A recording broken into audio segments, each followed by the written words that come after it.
علماء فرماتے ہیں 4 لوگ ایسے ہیں کہ جو 4 چیزوں سے کبھی محروم نہیں ہوں گے۔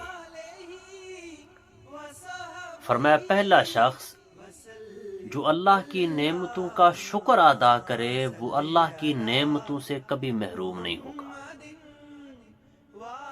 دوسرا شخص جو توبہ کرے گا وہ اللہ کی بارگاہ میں قبولیت سے کبھی محروم نہیں ہوگا، ایک نہ ایک دن ضرور اللہ کی بارگاہ میں وہ قبول ہوگا۔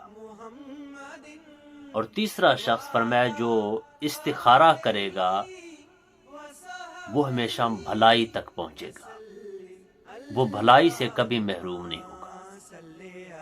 اور چوتھا شخص فرمایا جو مشورہ کر کے فیصلے کرے تو وہ ہمیشہ اچھے فیصلے کرے گا، اچھے فیصلوں سے محروم نہیں ہوگا۔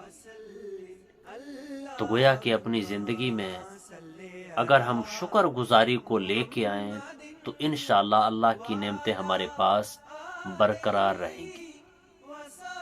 اور اسی طرح اگر ہم اپنی زندگی میں مشاورت کو لے کے آئیں تو ہم سے ہمیشہ اچھے فیصلے ہوں گے۔ اور اگر ہم اپنی زندگی میں ہمیشہ توبہ اور تائب ہوتے رہیں تو انشاءاللہ بارگاہ الہی میں قبولیت ضرور پائیں گے۔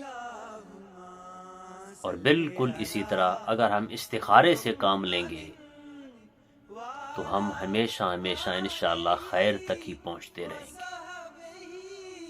تو اپنی زندگی میں استخارہ بھی رکھیں، توبہ بھی رکھیں، نعمتوں پر شکر بھی رکھیں اور مشاورت بھی رکھیں، تو اللہ تعالیٰ تمہیں 4 نعمتوں سے مالا مال کر دے گا۔ جب آپ توبہ کریں گے تو قبولیت پائیں گے، استخارہ کریں گے تو خیر تک پہنچیں گے، مشورہ کریں گے تو ہمیشہ اچھے فیصلے کریں گے، اور پھر سب سے بڑی بات اللہ کی نعمتوں پر شکر ادا کرو گے تو اللہ کی نعمتوں سے کبھی محروم نہیں ہو جاؤ۔